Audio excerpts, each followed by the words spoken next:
bagi satu soalan. Jom kita buat soalan ni. Dia dah bagi contoh dah. Okey, macam mana nak buat soalan ni. Okey, first ada nombor 1 dekat sini, ada nombor 2. Pertama, darab dekat dalam ni. Yang kedua, darab dekat sini. Okey, pertama 3 darab X. Okey, 3 darab X. Tambah.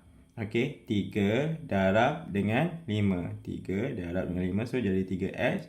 Tambah dengan 3 kali 5 sama dengan 15. Korang nak dapatkan buku ni, okey, boleh dapatkan di beg kuning ni. Okey, jom kita buat soalan juga. Okey, yang pertama kita tiru sebiji-sebiji jangan nak cepat. Okey, tulis 1. Yang kedua, darab dekat sini. Okey, buat 2. Okey, 7 darab M. Okey, jangan nak cepat, buat je satu-satu. 7 darab M. Okey, tambah 7. Okey, bracket jangan lupa. 7 darab dengan 6.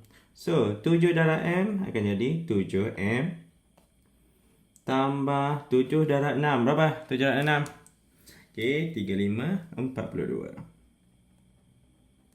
Okey, saya nak korang buat soalan ni. Dan jawapan dia boleh komen di ruangan komen. Assalamualaikum. Jumpa lagi.